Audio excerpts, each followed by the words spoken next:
Namo tassa bhagavato arahato samma sambuddhassa. Namo tassa bhagavato arahato samma sambuddhassa. Namo tassa bhagavato arahato samma sambuddhassa. Good evening, everyone. We are meeting after a few months, commencing the Patisambhida Magga course. If we recap what we have done so far, we have discussed about the Patisambhida jnanas in brief. Actually, we discussed in extensive level. Then we moved on to talk about each jnana explained in the Patisambhida Magga, starting from the Sutta-maya jnana. In this regard, we finished Sutta-maya jnana. Then we moved on to Sila-maya jnana, which was about the wisdom associated with the morality. Then in the beginning we discussed the wisdom associated with the knowledge gained through listening, the scriptural knowledge that is earned by listening to the Dhamma. Then the third jnana is the wisdom which is associated with the concentration. These three wisdoms are related to each other. First, a person must listen to the Dhamma and gain some knowledge about the reality and the path. Then, based on that wisdom, as a result of this wisdom, one starts to apply it into one's life. The application of Dhamma, the first stage of application of Dhamma into life starts from Sila. One can argue it can be started from the stage of charity, dana, but the actual spiritual quality, because dana, though it's a spiritual activity, it can be done by some person who is not very much spiritual. While doing all the bad stuff, he can just make offerings, continuing his misconducts. But when you are observing a sila, that's the moment the real transformation happens in life. Because when you have observed or adopted a sila, we are supposed to regulate our conduct according to the principles that we are adhering to. So sila is the place where the real transformation starts to happen, and that sila will be based on the knowledge that one gains through listening to the Dhamma. Then afterwards, after restraining, developing morality based on wisdom, together with wisdom, one can develop concentration. That is, normally the virtue acts as a surface or a basis for the concentration to develop. And that is a very vital thing. Samadhi bhavana me panya, wisdom associated with concentration, arises from Sila-maya jnana. Because without a solid concentration, one would not be able to experience a solid, unwavering concentration or samadhi. So, everything starts from the Sutta-maya jnana, the wisdom on the scriptural knowledge, especially through listening, and these days we can gain it through IDO as well by reading. Then we move on to Sila-maya jnana, restraining oneself in bodily and verbal conduct, then developing concentration based on the restraining. Now today our topic is Sangvaritva Samadhane Panya Samadhi Bhavaname Jnana.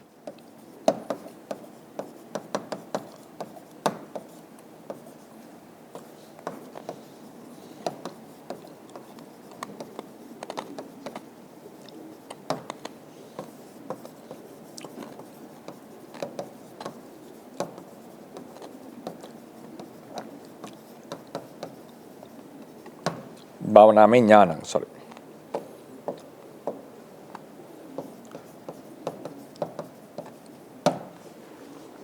So as usual, this wisdom, the explanation on this wisdom also has two parts, the first part and the second part. Normally, they both refer to the same thing. Sangvaritva samadhane panya. The first gerund, the first term gerund signifies sangvaritva, having restrained. Having restrained.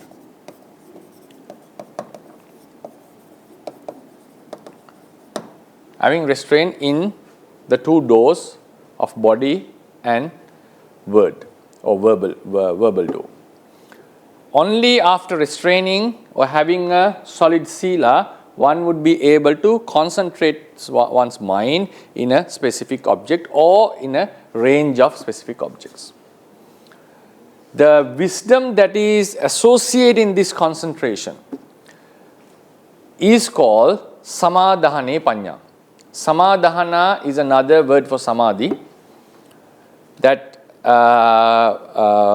while we are practicing concentration, at its culmination, when we are developing concentration, it reaches the culmination, that is upachara or appana. Upachara means the access concentration. Access. Appana means the absorption. If you are studying Dhamma, these terminologies are very useful. In Bakali we call the upachara samadhi, the access concentration. Then absorption, which is the appana. Another term for it is jhana. Jhana. So these are, we can say these are two culminations. So when one has attained the upachara, the entire path or entire concentration till the appana is called upachara samadhi. So beyond the upachara level, samadhi is in a very stable status or a level. Whatever the meditation that is practiced after you have crossed this upachara, because upachara level is the moment where the defilements or the nivaranas, hindrances, subdue. Hindrances subdue. So afterwards, the concentration is quite stable. It can be increased into higher levels. That's not an issue. And that's what we do when we attain the high jhanas. Then the wisdom that is associating these levels, wisdom that associates these appana and upachara samadhi is called samadhane panya. Samadhane panya. And for this wisdom to grow, one has to restrain himself first. In the first place, he has to restrain himself by sila. The wisdom which associates that sila is called silamaya jnana.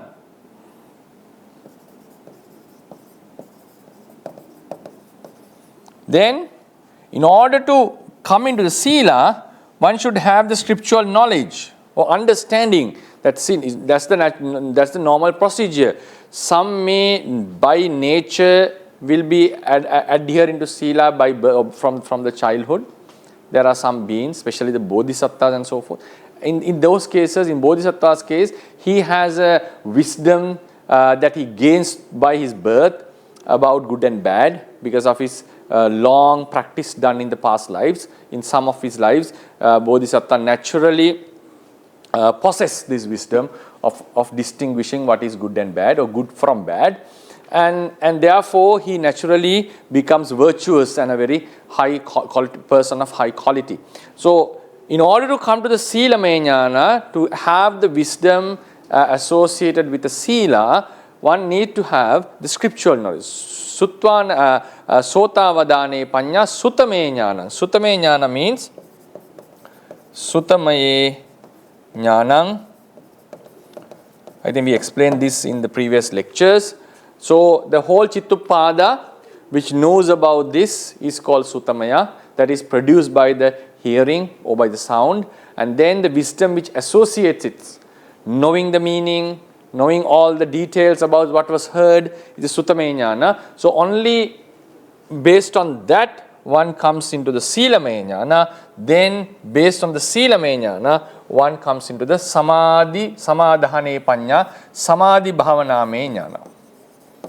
Samadhi bhavanamaye jnana. Therefore, these three wisdoms are happening in a sequence. Normally they happen in a sequence. Then moving from there, one goes into the Paccaya Pariggaha Jnana based on the Nama Rupa Paricheda Jnana, which we shall discuss in the next week's lecture. Now, we'll try to analyze the terminologies. Sangvaritva means having restrained. Samadhane Panya. So we shall refer to the handout explaining this. A yogi who develops samadhi must first restrain himself. Only after restraining his bodily and verbal doors, one will be able to concentrate his mind on specific objects for a long time without scattering, because one needs to have a basis for concentration. When a person has restrained himself, sangvaritva, and put effort to concentrate the mind in terms of access and absorption concentration, samadhana, the wisdom which is in that concentration, it means the wisdom associated with that concentration is called samadhane panya. Samadhana means concentration. So the wisdom which associates this concentration, or which is in associating or together with this concentration, is called samadhane panya. Samadhane panya. And this stems from sangvaritva, from the restraining.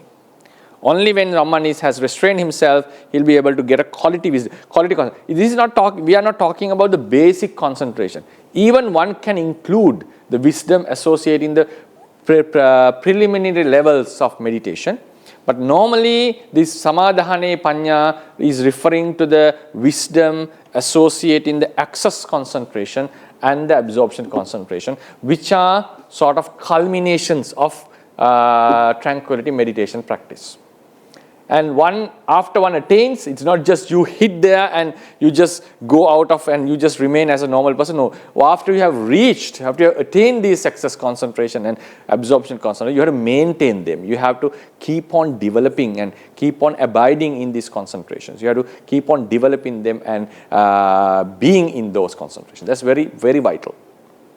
Very vital. A person who has gained the patibhaga nimitta, or the counterpart sign or counter sign, has to regularly, very frequently associate it, or just keep on recalling it to the mind and make it more familiar to the mind. Only then he will be able to read the absorption and higher jhanas. So when someone is frequently practicing or abiding in such concentration, they are always associated with wisdom. Always access concentration and absorption concentration are associated with wisdom. There is some. So one can ask a question: what is the significance of this wisdom? Isn't that is just focusing on one object and not that much deep like insight wisdom? Actually, the concentration, the wisdom associating a concentration plays a huge role in the spiritual arena. What is that? This has been explained in the Patama Tajjana Sutta in Anguttara Nikaya. Patama Tajjana Sutta in the Anguttara Nikaya and its commentary. The wisdom that is associated in the first jhana, for example, first jhana has wisdom, jnana. This wisdom, because Buddha, in this sutta, Buddha said, without suppressing 6 factors, it is impossible that one would attain the first jhana and dwells in it. What are the 6 factors? Obviously the 5 hindrances: sensual lust, ill will, sloth and torpor,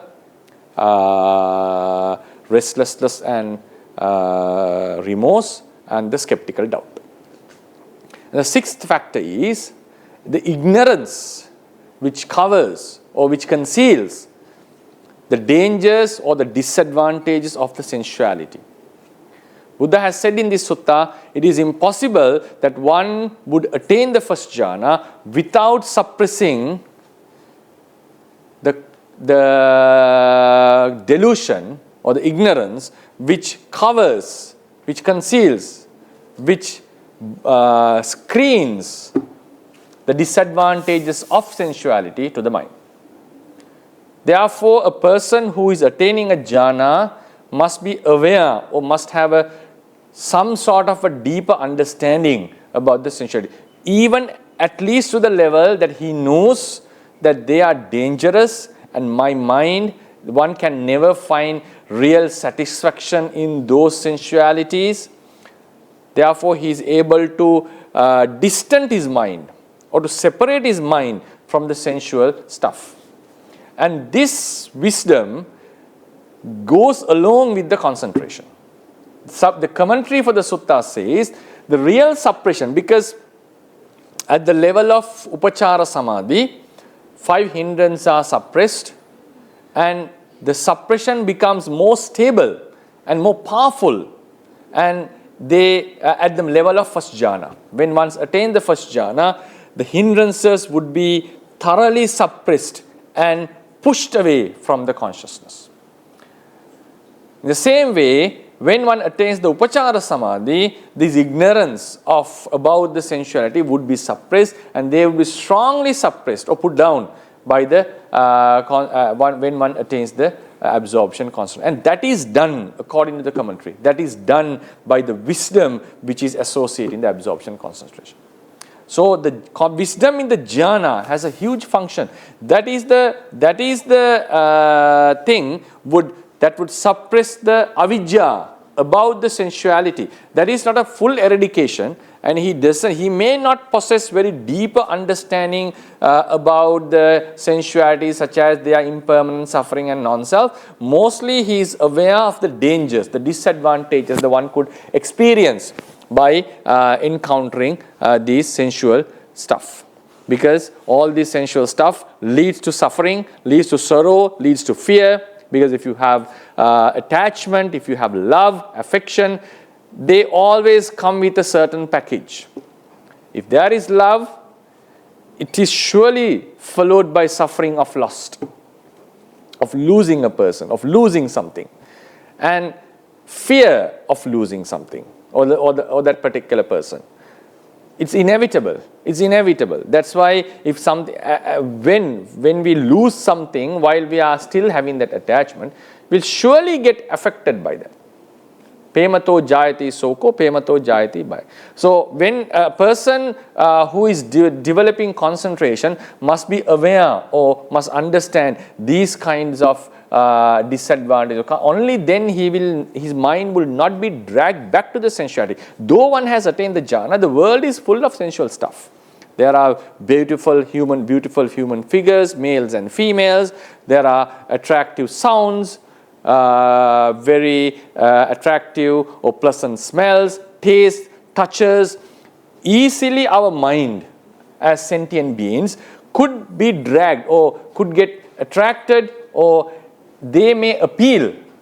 They may be appealing to our mind, obviously. So easily we may lose the jhana if we don't have a deeper understanding or at least some solid understanding about this. So if someone has not developed that wisdom very thoroughly, he would surely get out of or lose the jhana quickly. In most of the cases, quickly. It's just a matter of time that when he is going to encounter sensual objects. So this suppression of ignorance happens with the concentration associating with the wisdom associating the jhana. So therefore, the samadhi bhavana mein jnanam, it plays a huge vital role. And also this encompasses the wisdom that is necessary for someone to develop the concentration properly. For instance, if someone is focusing on developing a kasina meditation, he should know how to contemplate. What should he avoid? What sort of contemplation should not be followed? And what is the contemplation what one should do? In anapanasati, when the nimitta arises, how should he deal with it? When the subtle breath cannot be felt, what are the procedures to be followed? They are all encompassing in the wisdom, and that they also fall into the sutame jnana as well. And even knowing the disadvantages of sensuality falls into sutame jnana, but they become very practical while you are developing concentration. For example, think about this scenario or analogy. Now, normally in childhood, children do like to play rather than study. That's the except for few children who would indulge in studies rather than playing. But playing is necessary at young ages. That is a part of our life. But normally children tend to play rather than more than studying. So, but still the parents, teachers would encourage them for studies because they know this is a very unstable age that the children are unable to distinguish what is good from bad and what would be the long-term benefit and short-term pleasure. They would not be able to distinguish it very thoroughly because they don't have a very broader picture about the life. So sometimes we encourage them the benefits of studies and self-satisfaction one can gain through it, and the achievements one can earn through it, the respect to get through the society, and the benefits with a proper career or a proper job. So we teach them, we tell them. But still, if they haven't felt it very much, for example, a child would not see pleasure in studies, rather he sees pleasure in sports. I'm not looking down on sports. For example, just comparing, normally people would encourage studies over sports in the majority of people because that would bring a long-term benefit into the life, because education is never going to be harmful in one sense unless it is being used for bad purposes. Even knowing about bomb or a rocket, about a missile, knowing the function is useful for one's brain capacity and to the thinking ability. Anyway, so but when a student is being taught again and again, what benefits of education, still he would rather follow it out of the pressure given by the elders, but his mind would be still wandering or dragged toward the sports. So he would be doing it because he must do it for his exams or for his success, not because he's enjoying it. But so he still understands the benefit. A student who understands the benefits of studies would involve in studies, but still his mind is dragged toward the pleasure driven by sports. But if a student starts to study seriously, and then when he starts to gain the pleasure of studies, the pleasure of knowledge, when he starts to experience the benefits of studies, that how he is benefiting out of this knowledge in day-to-day life. Normally when you hit 90s, 20s, you start to see that slowly. But when you hit the ages of 30s, 40s, and if you are still pursuing a career in studies, it becomes crystal clear to the people, for those academics, that education is something really, really important in life, and which cannot be valued against anything in our life. Normally, it's the spirituality may surpass it in some extent, but that also can be brought into debate. But now think, the point is, a student may know the benefits of studies, but still he may be inclined towards the sports because he's not fully involved in the studies. Whenever he's studying because he has to do it, but whenever he gets the opportunity, he goes back to the sports. But if a student is indulged in studies, he's enjoying the study, he's more involved and more getting used to it, like doing more studies, more reading and more research, then he would start to experience the benefits of studies. At that time, we would say he has a deeper understanding of studies rather than the student who is doing it just because he has to do it. So when you are involved in a certain process and you are benefiting out of it, when your mind and the body and the whole life is involved in the process, you start to see depths in this depths of this arena, of this specific field. In the same way, a person may know the disadvantages of sensuality, and the advantages of the concentration, having a good samadhi. But if someone is developing samadhi and someone is experiencing the samadhi, so when someone is feeling the samadhi, when someone is understanding or knowing the benefits or the relief one gets by suppressing the defilements, he has a better understanding or a better perspective about samadhi rather than a person who just has a scriptural knowledge about it. Therefore, when someone is developing concentration, this is applicable to any field in the world. When someone is involved in developing concentration, his wisdom knows the benefits of concentration than a person who has just the scriptural knowledge but does not involve in meditation. He knows the disadvantages of sensuality.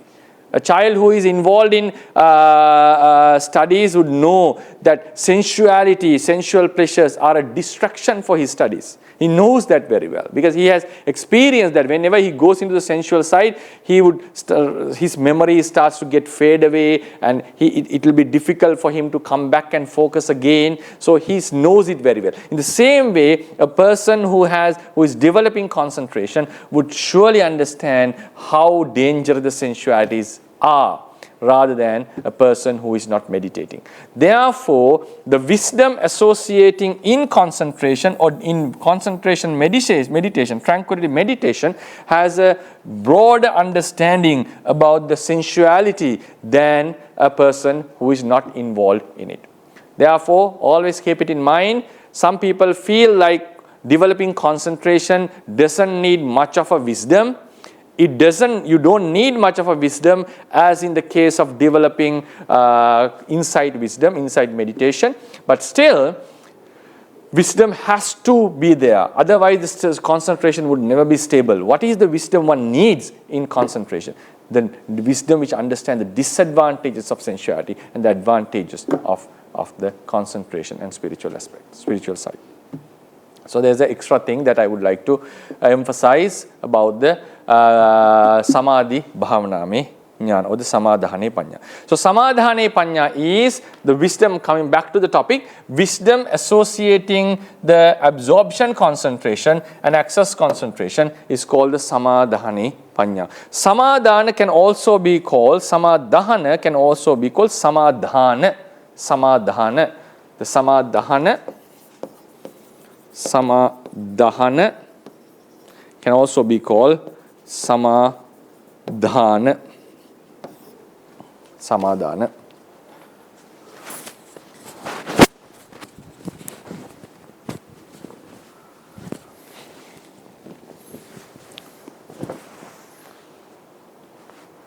Right. Samadhana can also be called samadhana. It is the reality that owing to which mentalities remain on a single object equally and well without being distracted and without being scattered. So, based on samadhi or samadhana,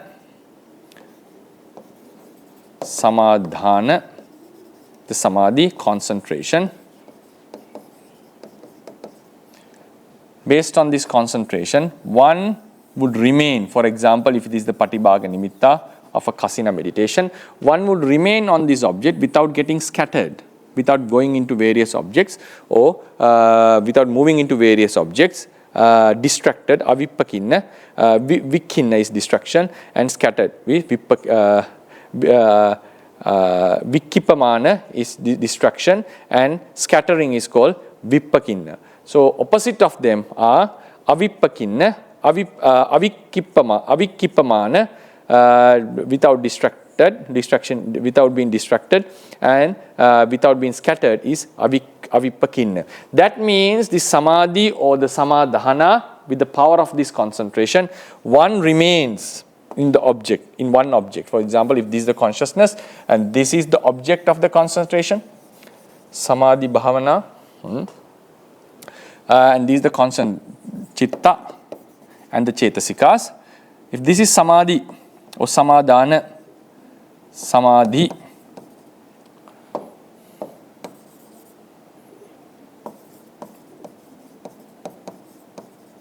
due to this samadhi, chitta would be focused on this particular object rather than going into other objects. So it will remain on the same object for a longer period without getting scattered or without getting distracted. And that is the power. The samadhi is a power. So it makes the mind, samadhi causes the mind to be well established on the object equally and well. There are two words, equally and well. Equally signifies a samang, well signifies a samma. Samma. Here samang means in order for the concentration, for the concentration to be very stable on the object, the remaining faculties, because we have all the faculties, not remaining actually, all the faculties. We have 5 faculties, spiritual faculties, which are the faith, saddha, effort or energy, virya, mindfulness, sati, concentration, samadhi, and wisdom, panya. These 5 faculties must be balanced for the concentration, for the consciousness to remain equally well on the object, well. So that when a consciousness is well placed on an object, while the faculties are equal, that footing is more stable than having the consciousness placed on an object while the faculties are imbalanced. Therefore, this concentration is a reason it would equalize all the faculties to a one level, because normally our faculties are different in our day-to-day life, because that is our character. People have inclination towards certain faculties and they are not equal in a person. But when we are reaching heights of spirituality, especially something to be done with, delicately be done with the consciousness, concentration, attaining insight, wisdom, on such occasions, when a certain stage is achieved, at that place, at that level, these faculties have to be equal. They must come into an equal level. Only then those concentrations can be achieved. So when one is reaching absorption or reaching access concentration, upachara samadhi or jhana samadhi, appana samadhi, this concentration, this samadhi makes or supports these faculties to be balanced. So the consciousness remains on the object very stable. At the same time, it remains on the object very well. What does it mean? It remains on the object very well because at that time, by the time one reaches the heights of concentration, the concentration and the effort, energy, virya and samadhi have to be equally balanced. So when they are equally balanced, what happens? The remaining, the mind doesn't fall into any of the extremes. Doesn't fall into any of the extremes.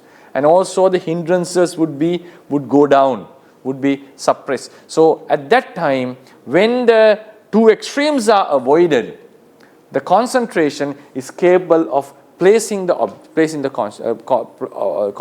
consciousness on the object perfectly. So that's what is mentioned here. That means the samadhi, concentration, which is also called ekaggata. Here the adverb equally signifies the act of establishing the mind on a single object, balancing the faculties, making the faculties equal. The adverb well refers to the placing well, as the mind has not fallen into extremes of restlessness nor idleness. Because if energy is too much, the mind may go into the restless state. If the concentration is too much, if it is not balanced with energy, the mind may go into the idleness or sleepiness, or it may become lethargic due to effort and concentration being balanced. So the concentration. So somehow this concentration is well placed on the object due to the concentration. Consciousness is well placed on the object due to concentration. Now we shall learn the meanings of the samadhi bhavana. So this term, this phrase has already been discussed now. Sangvaritva samadhane panya, the wisdom that is associating the absorption and access concentration, one develops having restraint first. Then what does it mean by samadhi bhavana me jnanam? So this has two meanings. The wordings can be, the terms can be defined in two ways. Samadhi bhavana, this is samadhi bhavana. Bhavana mayi jnanam. The stem form would be samadhi bhavana maya. Samadhi bhavana maya. So we'll see how they have been defined. Now we shall learn the meaning of the samadhi bhavana. The thing that is developed, enhanced, is called bhavana. We can have two meanings for this. Anything that is developed, a quality that is developed,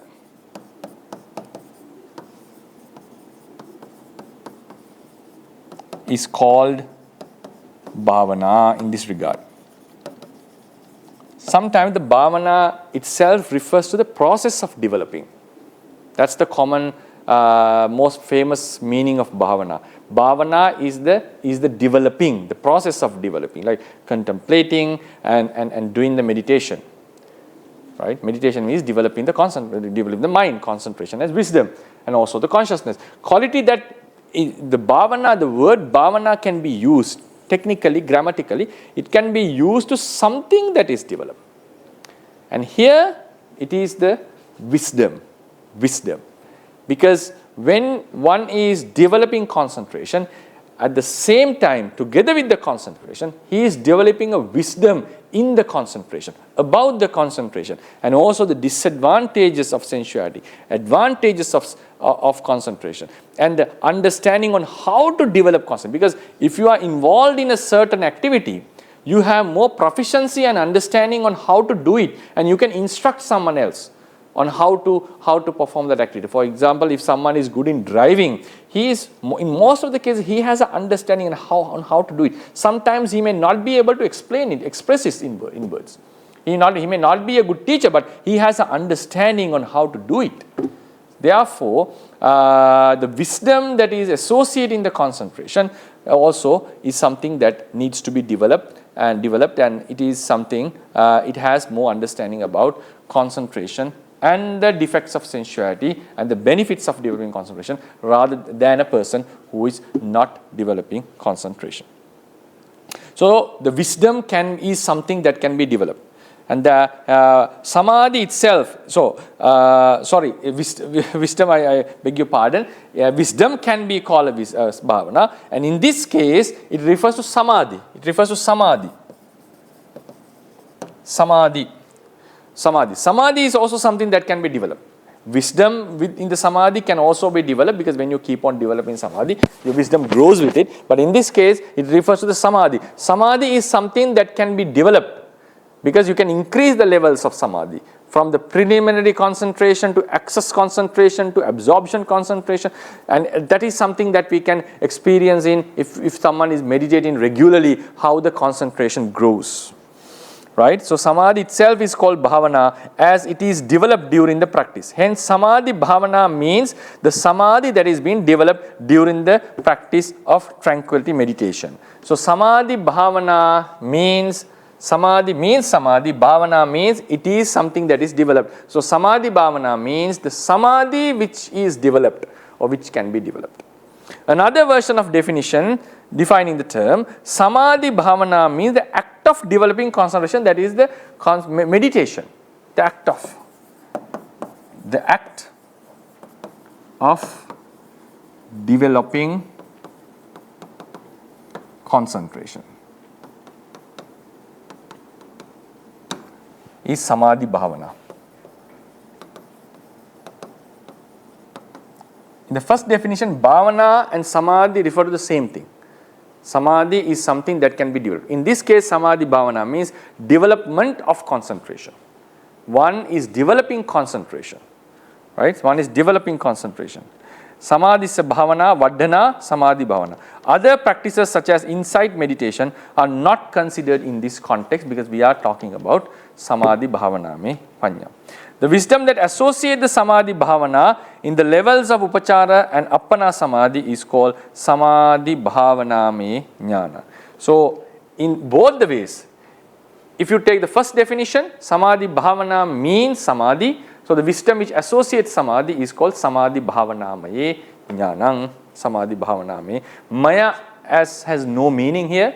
Maya suffix. Samadhi bhavana itself is called Samadhi bhavana maya. So, it doesn't make any difference to the meaning, change in difference to the meaning. So, Samadhi bhavana me jnana means the wisdom which is associating the Samadhi. Samadhi bhavana itself is Samadhi, wisdom which is associating Samadhi, that is the access concentration and absorption concentration. Or otherwise, the wisdom that is associating the development, process of developing Samadhi. That's also called Samadhi bhavana me panya according to the second definition. For this, there are two possible definitions. Something that is connected with Samadhi bhavana is called Samadhi bhavana maya. Then that is the wisdom which is another way of defining this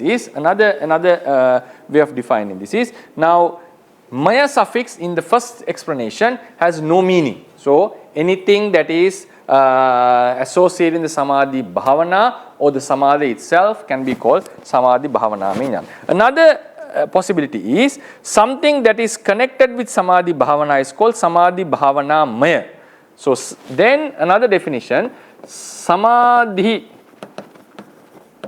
bhavana is the development of concentration. Maya in this regard refers to something that is connected with Samadhi bhavana. So Samadhi bhavana means wisdom. Bhavana maya means wisdom, because this maya suffix indicates not only about the development of concentration, something which is connected with development of concentration, that is wisdom, panya. Samadhi bhavana maya means panya. That is the wisdom which is associated in the concentration or the meditation of developing concentration, right? And also it can be applicable to the first definition as well, right? First definition as well, connected with samadhi or connected with the development of concentration. According to the, so therefore, Samadhi bhavana mayang jnanam. So in that says, Samadhi bhavana maya is the wisdom, and that is also wisdom. So Samadhi bhavana mayang, you have to change the vibhakti or the case endings for that. Then it refers to jnana, which is connected with the Samadhi bhavana or the Samadhi itself. According to the other definition, Samadhi bhavana itself is called Samadhi bhavana maya. The wisdom which arises in it is called Samadhi bhavana me jnana, which I explained previously. At this point, okay, so later on it's good to study on Samadhi characteristics, but I may not be going into details about Samadhi on this regard, but I'll be rather moving into the next wisdom next day, on the next week. So today we covered Sangvaritva Samadhane Panya Samadhi Bhavana Me Jnanam.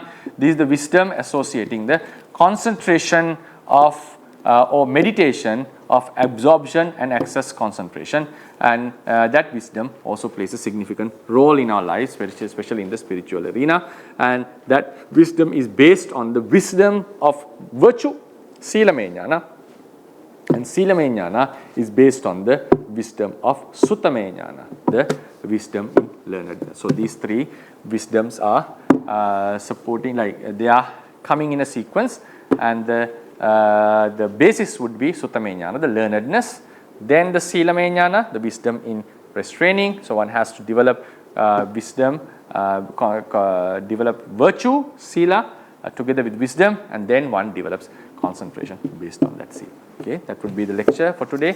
So I'll open the forum for the Q&A session. Sorry, Sir, try to unmute them. Okay, now I can hear you. Camera got Sir, always I have had a question, comes to my mind that, is it really required to do practice that so-called well-known meditation types to achieve ultimate goal of Nibbana? Because there are so well-known stories that we keep concentrative on with wise attention and appropriate reflection, that we can achieve, without these so-called meditations. I know it is in fact very important, to have the basic concentration to think deeply of the Four Noble Truth and achieve the ultimate. But that is all dependent on people's how they can quote from previous lives and the power of concentration they have some. My question is, without meditation, can we reach the ultimate goal of Nibbana? Yeah, some people can do it, because people have attained the liberation even while listening to a Dhamma talk.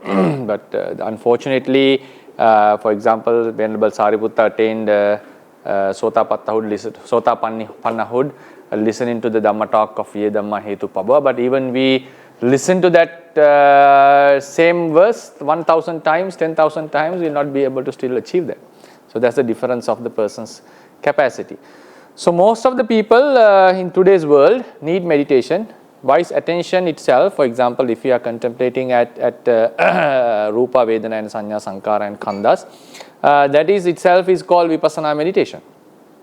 So there's nothing called like, you cannot attain without Vipassana, like having a understanding of Anicca, Dukkha and Anatta. And some could do that while listening to Dhamma talk, and some could do that while reflecting on Dhamma. And some have to do a specific meditation technique in order to regularly meditate to reach that higher level. And yes, and concentration is very vital and very important in this regard. And for some, they may still continue doing the Vipassana path, but for some, samatha is necessary. And Buddha had highly praised jhanas. He has praised jhanas in many of the suttas, and you can see it that he has never dispraised the jhanas. But jhana is not the final attainment. And even while explaining Samma Samadhi, the concentration has been explained based on jhanas. So it's highly recommended that one practices concentration, because the Buddha himself has recommended it very highly, and he has even recommended to reach the arupa jhana levels. For some, he has recommended to attain abhiññāna before getting into maggapalas, vipassana. So there are various ways one can do, and it depends in the end. But that's not a very pressing issue, because we know that it can be achieved through other means as well. One can contemplate on 5 aggregates. One can call it wise attention, but actually when one contemplates them as impermanent suffering and non-self, what one is doing is vipassana practice. And for that, for some, they need to have a very stable, concentrated mind in order to go into that practice. And he has mentioned in Majjhima Nikaya very clearly that some yogis struggle doing vipassana. They get drained, their mind get drained. At that time, go back to your samadhi and energize your mind, and then you can come back and do the vipassana meditation. So jhanas, vipassana, jhanas and samatha practices are very vital in our life. But there are some people who can continually do the vipassana practice, contemplate vipassana, and continually and develop some concentration with it and reach the higher levels. Technically speaking, concentration is necessary, but it can be achieved through vipassana practice as well. But for some, it's necessary to gain a samatha concentration first before entering into vipassana. It depends on the person's character and dispositions and the paramis. Much better. Right, so I have heard in several places to reach the first level of like stream enterer, that basic concentration is enough on 5 seconds, and that is why I wanted to ask this question. No, even for arahanthood, one can go with the basic concentration. That's not an issue. So even for arahanthood, even though one has at the level of anagami, one has fulfilled the samadhi, it doesn't mean that he has jhana. That means he has removed the obstacles to jhana. That's what is called samadhismin paripurakari.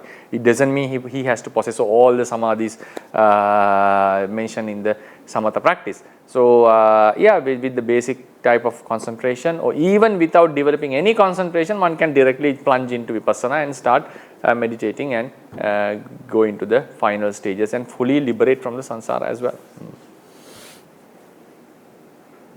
Is it okay to ask another question regarding names and forms in this forum? Names and what do you mean? Namarupa Paricheda Swaminas. We'll be talking it next week. We can discuss on that next week. Yeah. Okay, Swaminas. Okay. Much merit, Swami. Go on, please.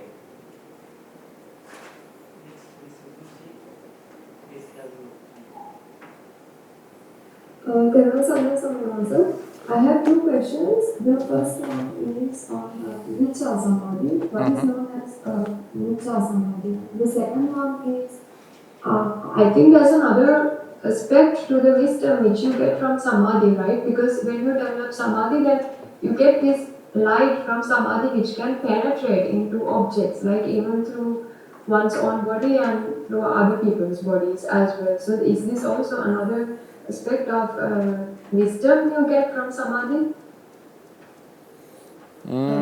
Okay. So first one is Michya Samadhi. The Michya Samadhi is the Samadhi or concentration that is associated in the unwholesome consciousness. By definition.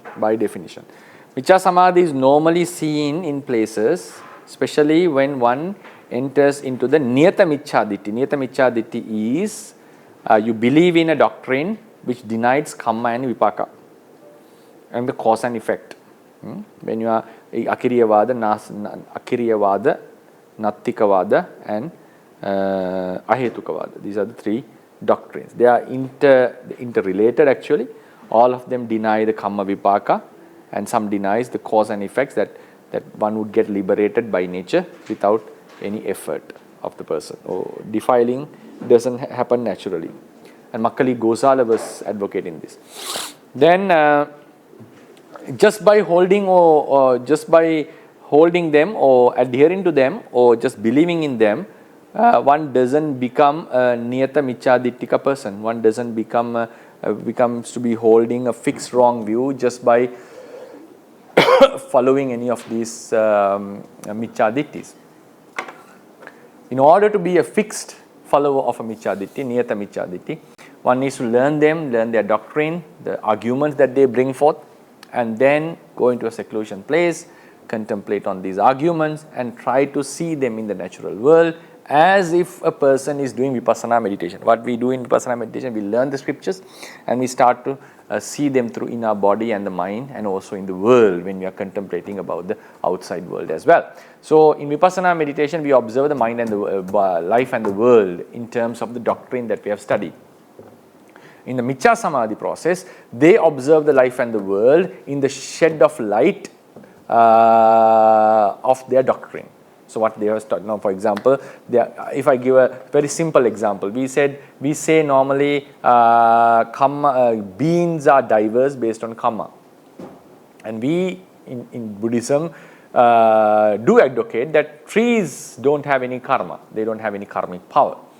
But still, if you have given the same conditions, I don't know about the genetic cloning aspect, I'm not very good in that. I don't know whether you can have very identical trees. Anyway, if you have given the very same basic soil, water levels, sunlight, air conditions or air supply, still, and even given very similar seeds or even you are bringing out some sprouts from the same plant, still we see the trees are different.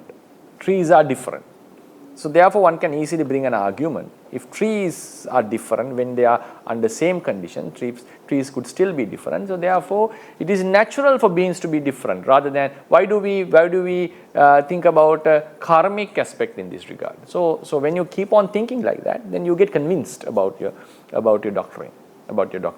And another very mind-blowing argument that one can bring is, now for example, think about this scenario.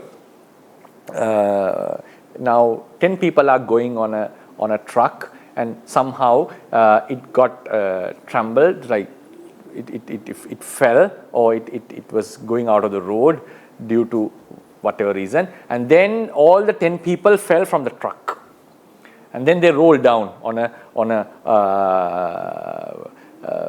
we call so-called cliff or mountain or slope. Then while rolling down, unfortunately, there was one rock on the way, and all the 9 people got survived, and one's head struck on the rock and he died. So how do we explain this in terms of karma? Most of the Buddhists, including myself, would say that person had a very bad karma, so that's why all the 9 got escaped or not survived, but this person died. Okay, that's the general explanation that we would give as Buddhists. But imagine now, think about this scenario.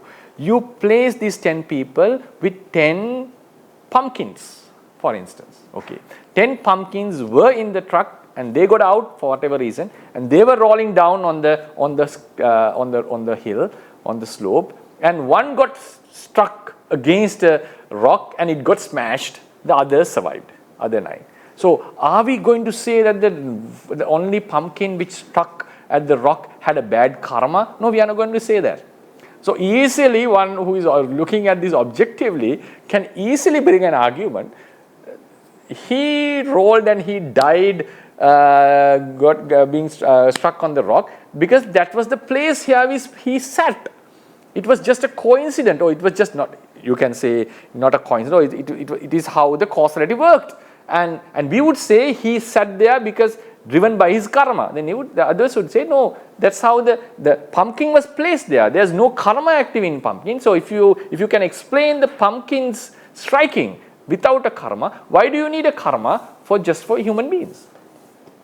It's a very interesting argument. I don't know whether I have caused doubt in most of you, but anyway, the thing is, the way out, like if you want to answer for that, answer means if you want to relax your mind on that, you have to understand that there are certain phenomena which are happening, and it doesn't mean that because the pumpkins doesn't have karma, it doesn't mean, it's not a solid way to justify or to conclude that the people are not affected by karma. Because if people are affected by karma, and if that is one of the universal laws, then you cannot bring the analogy of pumpkin and justify this, because if their karma is acting. So it's like, we bring the Occam's razor. Occam's razor means the most simplified explanation would appeal to the people. So the pumpkin's explanation is more simplified, because for the human thing, you need the extra karmic force into it. So rather than saying the karmic force was there, one can say it was just natural physics, that he sat there and that's how he rolled on the way, and he was on that specific location,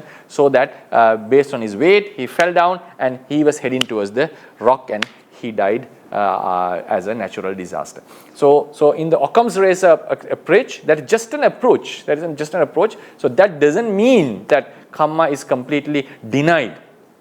There can be a force that is applicable only to the sentient beings or the living beings. So karma can still have a chance in the face of argument as well. So what I want to say is, now these kinds of arguments could easily convince a person, and he may go into believe in a doctrine which denies the karma. So when someone is contemplating, now for example, when we are doing vipassana, we contemplate how we decay, how our bodies would eventually die, and how the nama rupas eventually vanish, and how they have vanished, and how it would vanish in other people.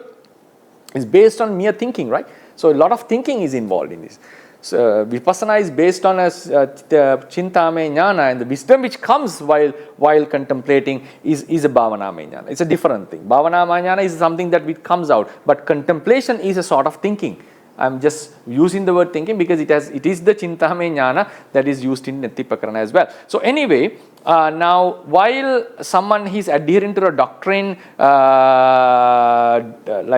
advocating the fixed wrong view which denies the karma, he goes into a seclusion place, and a secluded place, and he starts contemplating on his doctrine, trying to see the evidences in the outer world, in his own body, and keep on doing that. When you keep on repeating the same thing again and again, your mind gets concentrated.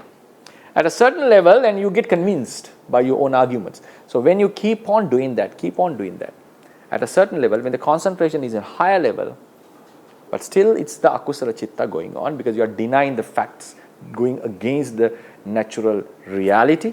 Objectively speaking, this seems similar with vipassana meditation.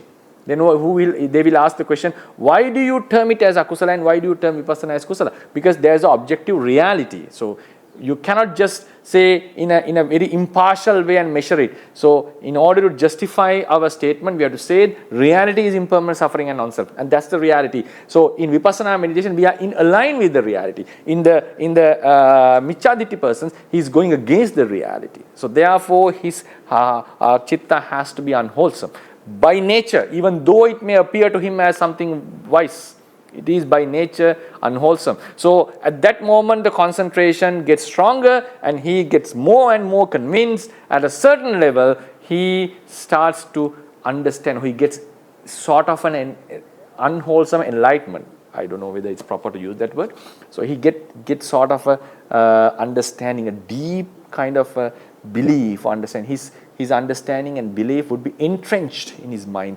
And after that, after the seventh javana of that process, even 100 Buddhas, 1000 Buddhas come and preach him in various ways, he would never be convinced about karma and vipaka.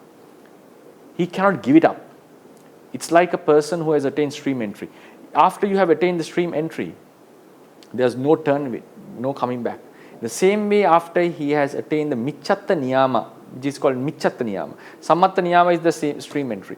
So michatta niyama, when he has entered the michatta niyama in akusala meditation, so that time for the entire life, maybe in future lives, he may understand the truth, but there's a high possibility he may walk on the same path because of the huge influence of his past meditation. So in that process, the concentration involved is called Miccha Samadhi. That is the place where we find Miccha Samadhi very significantly.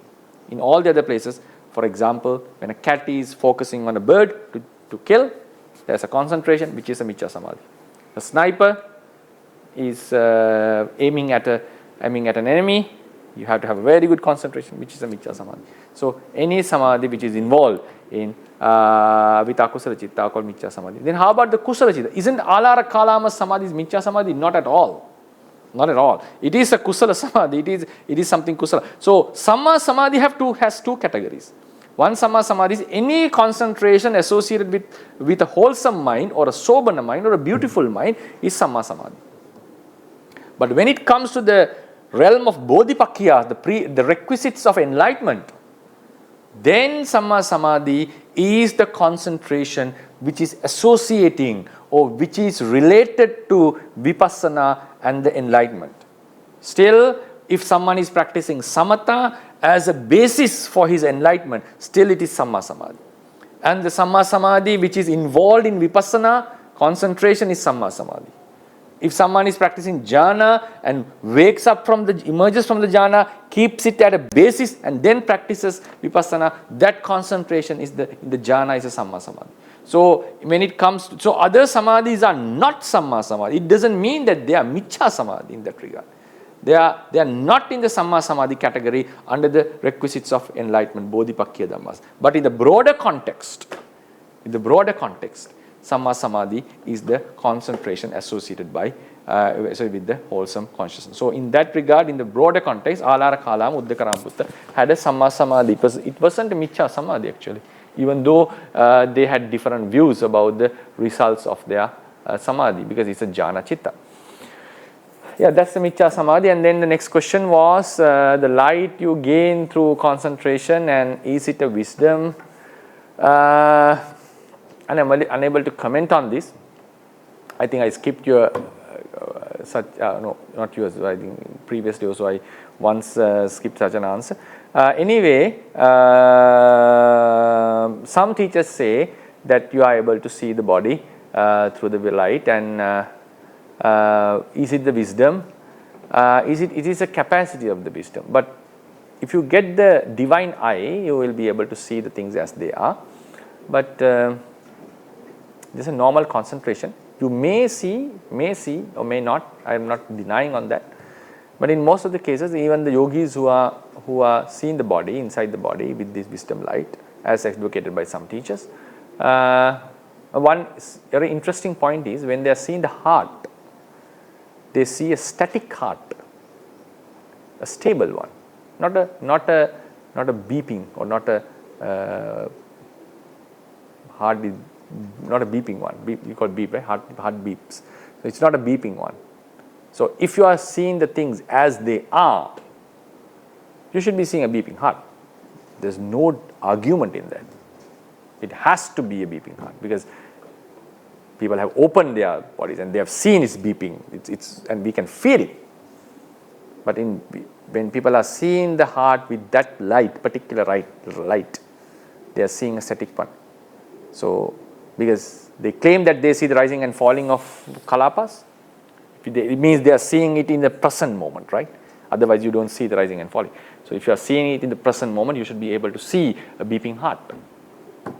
So in my opinion, even in such meditation techniques, what happens is your imagination power is so powerful because of the concentration. And that's a very good thing because you have to imagine a lot in Vipassana meditation. You have to contemplate a lot. That's how it is mentioned in the commentary. That's how it is mentioned in the sub-commentaries. People may not like this word terminology. This is Theravada. This is Theravada, and you will people benefit out of it, and people progress with this. So a lot of imagination is. So when someone is imagining or thinking or considering about the Rupa Kalapas, so when someone has a good concentration, he has the capacity to imagine it in that way. Otherwise, if you are seeing the body as it is, you'll be able to see the food that you ate that day, and you'll be able to see the cancers or the cells, everything. If you are able to see the Rupa Kalapas, why don't you see the cells? Why don't you see the cancers? Why don't you see the sicknesses in your body? So then you don't need an MRI scanner for that. You'll be able to see things as they are, and you'll be able to predict if a doctor gets this concentration, who has the knowledge about the anatomy, he'll be able to do it all the time, and you don't need any scanners for that. So I don't think that's to that level. But if you have attained the Dibba Chakku, technically you should be able to see them as they are. So a beeping heart is a very interesting thing. So that would be my answer. I'm not commenting on that. I just gave my opinion for you to have some insights. Thank you so much, Bhante. I mean, I'm just a bit confused because I think from the Samadhi light as well, I mean, like people can also see these things even without reading the books and without prior knowledge as well. So maybe it's not the light from the Samadhi they have, maybe it's something else, but I have heard. No, I'm talking about certain meditation techniques that have been advocated, but saying the way. So this concentration gives you a light, and that light is considered as a wisdom light, the wisdom of light, right? So in those practices, so the yogis normally don't see a beeping heart. That's what I said. So if you are able to see a beeping heart, that's why I say I don't deny that. I don't deny the fact that you can see. Some people may be able to see. I'm not able to explain all the phenomena in the world actually, and all the capacities of the people, of the meditators. So I also have my limited capacity.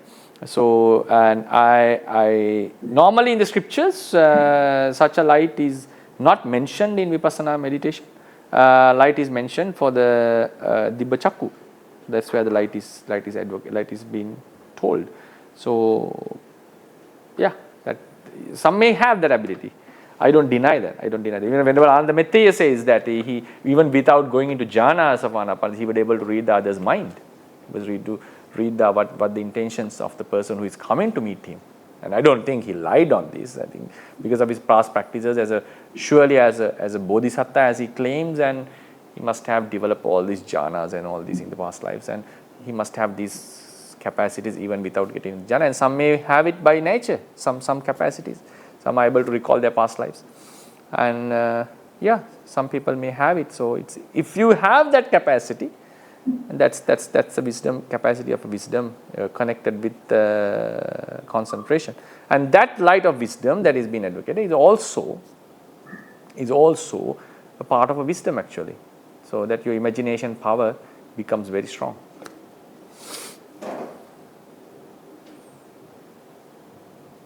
I'm just trying to understand, like, I can understand this in past lives, you develop it so strongly that you have it in this life as well. Can, Then, possible. it is possible. Possible. The world is very strange. World is very strange. Thank you so much for giving lots of merit to you. Okay, so.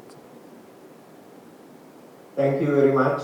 And I'm very pleased to be listening to you, Bhante, after a very long time, after 26th of March, really. That was the last class we had on 𝐷𝐴. So today's sessions, something which really fascinated me was you were talking about the 5 faculties. Now, in 𝐷𝐴, we were told the 5 faculties actually starts with the Patisandhi-citta, from the Patisandhi movement itself. So every person has that built into his santana going within. So really speaking, the path of Dhamma, it is actually Sila, Samadhi, Prajna, likewise it goes. So in the Samadhi process itself, what you mentioned today, that the 5 faculties have to develop in a balanced manner for a person to achieve concentration. So that is what really fascinated me. So this is something which I have learned from different monks a long time back. They always say developing the faculties is really what is happening throughout the process until it really matures and come to a point. So obviously you have Shraddha, Virya, Sati, Samadhi and Prajna. So Samadhi wouldn't develop without some development in Prajna is what you really emphasized today, explaining Samadhi now. So it was all very interesting to me, and I was really fascinated with your explanation, and it really helped me a lot to clarify some of the things which I had learned in the past. And also, probably we can extend this up to the level with dhyana, because it's a temporary level. After some time, once you are out of dhyana, you may again go back to that unbalanced levels of the faculties. Whereas if you achieve Sotapatti Pala, at least, thereafter it comes to a sort of a balanced level which will not go down, maybe on a temporary basis, but when you take the wisdom, it won't go down beyond a certain level. So if I try to explain this way, all the way up to the total liberation, will that be a logical way of understanding it is really my question. Yes, thank you for your comments and explanation. And this always even in Vipassana and Samatha meditation, in both the cases, faculties come into equal level and they become equal. And only then you get the breakthrough of attaining a jhana or attaining a Maggaphala. Even after attaining Maggaphala, you come back to the same status. But here we have to understand 2 things. Like natural level of faculties and the understanding we gain through in day-to-day lives. So one may say that the faculties do increase with the Vipassana wisdom, but normally a person's character is defined by his birth and it cannot be changed within this one life. So normally the faculty, for example, Venerable Sariputta's wisdom faculty was always higher than other faculties. So he was a person of Panya character. Normally a person would not get all the faculties at an equal level, even if after they have attained the Arahantu.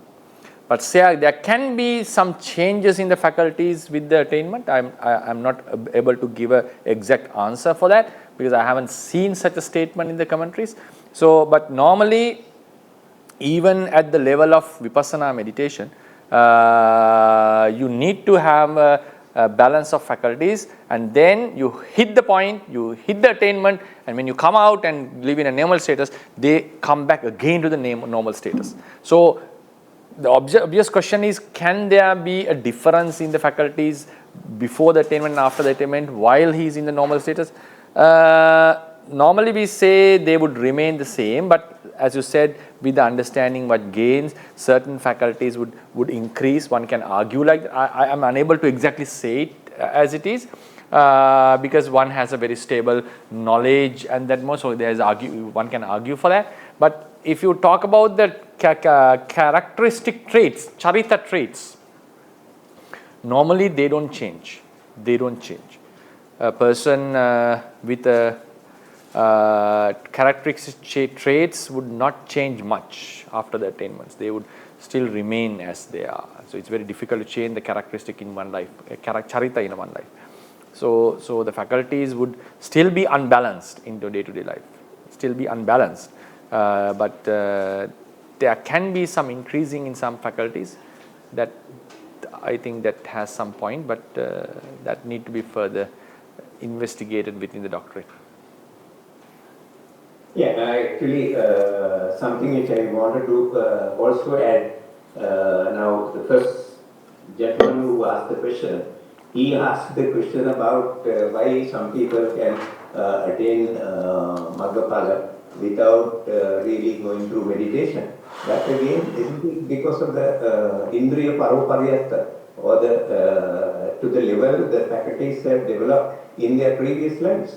So it cannot be generalized and say that everybody can just listen to Dhamma and attain Nibbana. It's incorrect to say that. But if your faculties have developed to that level, of course, because Venerable Sariputta is the most person with the highest wisdom next to Lord Buddha in our sasana.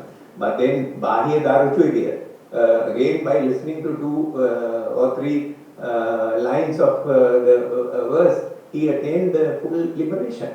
Whereas Venerable Sariputta only attained Sotapatti, and he had to then again do meditation and listen to that Diganaka Sutra, and then only he attained full liberation.